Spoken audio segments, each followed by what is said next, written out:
Hello guys, have you all? Welcome back to our channel. జనరల్గా మన daily లైఫ్లో మనం చాలా రకాల వర్డ్స్ అండ్ సెంటెన్సెస్ అనేవి యూజ్ చేస్తూ ఉంటాం కదా.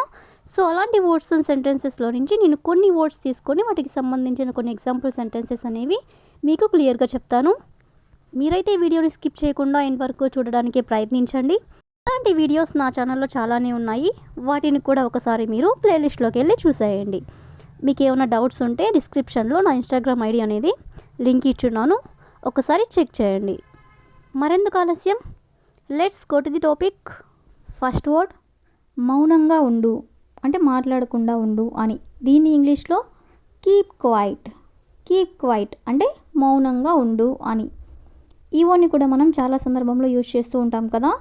ఫర్ ఎగ్జాంపుల్, వాళ్ళు వచ్చేంత వరకు మౌనంగా ఉండు, లేదా ఆమె చెప్పేంత వరకు మౌనంగా ఉండు, ఈ విధంగా అన్నమాట. సో మౌనంగా ఉండు అనే వర్డ్ని తీసుకొని దానికి సంబంధించిన కొన్ని ఎగ్జాంపుల్ సెంటెన్సెస్ అనేవి చూద్దాం. సో ఫస్ట్ వన్, అతను ఇచ్చేంత వరకు మౌనంగా ఉండు. అతను ఇచ్చేంత వరకు మౌనంగా ఉండు. దీన్ని ఇంగ్లీష్లో keep quiet until he has given. Keep quiet అంటే మౌనంగా ఉండు. అంటిల్ అంటే వరకు. ఎప్పటి వరకు అంటే అతను ఇచ్చేంత వరకు. So he has given. అదేవిధంగా నెక్స్ట్ వన్, ఆమె తినేంత వరకు మౌనంగా ఉండు. ఆమె తినేంత వరకు మౌనంగా ఉండు అని చెప్పాలనుకున్నప్పుడు keep quiet until she has eaten. Keep quiet అంటే మౌనంగా ఉండు. అంటిల్ షీ హ్యాస్ ఈటెన్ అంటే ఆమె తినేంత వరకు. అదేవిధంగా నెక్స్ట్ వన్, అతను వివరించేంత వరకు మౌనంగా ఉండు. వివరించేంత వరకు, వివరించడం అంటే ఎక్స్ప్లెయిన్ చేయడం. సో దీన్ని ఇంగ్లీష్లో keep quiet until he has explained అంటే అతను వివరించేంత వరకు మౌనంగా ఉండు అని. అదేవిధంగా నెక్స్ట్ వన్, నేను పంపించేంత వరకు మౌనంగా ఉండు అని చెప్పాలనుకున్నప్పుడు keep quiet until I have send. Keep quiet అంటే మౌనంగా ఉండు. అంటిల్ ఐ హ్యావ్ సెండ్ అంటే నేను పంపించేంత వరకు. అదేవిధంగా నెక్స్ట్ వన్, మేము వెళ్ళేంత వరకు మౌనంగా ఉండు. మేము వెళ్ళేంత వరకు మౌనంగా ఉండు అని చెప్పాలనుకున్నప్పుడు keep quiet until we have gone. Keep quiet అంటే మౌనంగా ఉండు. అంటిల్ అంటే ఎప్పటి వరకు, మేము వెళ్ళేంత వరకు అనేదాన్ని వి హ్యావ్ గాన్. అదేవిధంగా నెక్స్ట్ వన్, అతను చెప్పేంత వరకు మౌనంగా ఉండు. దీన్ని ఇంగ్లీష్లో keep quiet until he has told. Keep quiet అంటే మౌనంగా ఉండు.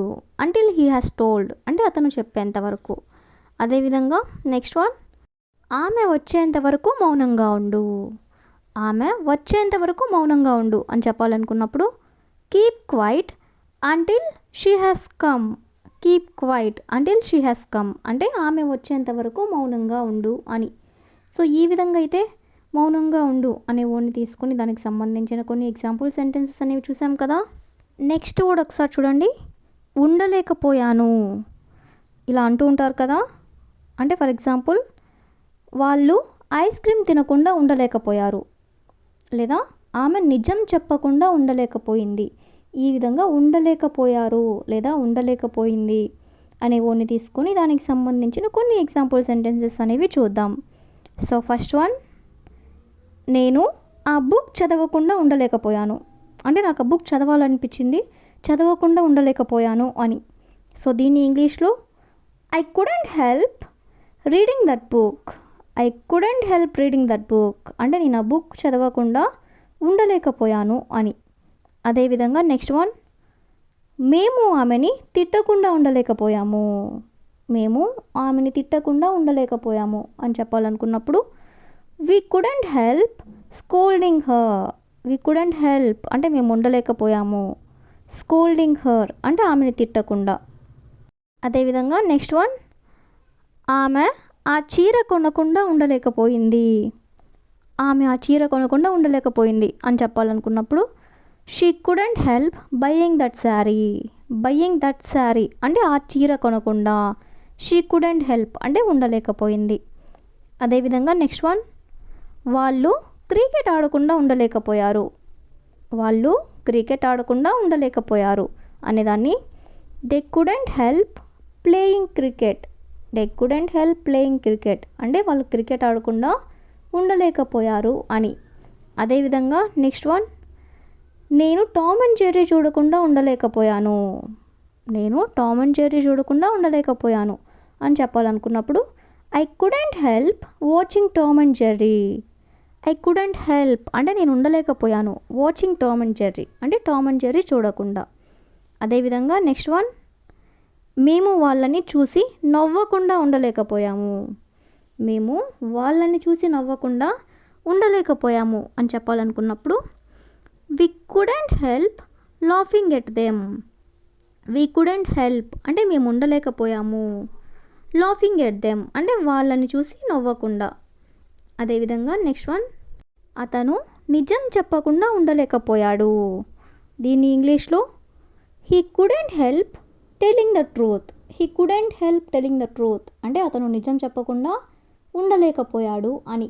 సో ఈ విధంగా అయితే మనం ఉండలేకపోయారు లేదా ఉండలేకపోయింది అనే వర్డ్ని తీసుకొని దానికి సంబంధించిన కొన్ని ఎగ్జాంపుల్స్ అనేవి చూసాం కదా. నెక్స్ట్ సెంటెన్స్ ఒకసారి చూడండి. మీరు నన్ను కార్ కడిగేలా చేశారు లేదా వాళ్ళు నన్ను జాబ్ మానేలా చేశారు. ఈ విధంగా చేశారు లేదా చేసింది అనే వర్డ్స్ని కూడా మనం చాలా సందర్భంలో యూజ్ చేస్తూ ఉంటాం కదా. సో ఈ వర్డ్ని యూజ్ చేసుకొని కొన్ని ఎగ్జాంపుల్ సెంటెన్సెస్ అనేవి చూద్దాం. సో ఫస్ట్ వన్, నేను అతనికి కోపం వచ్చేలా చేశాను.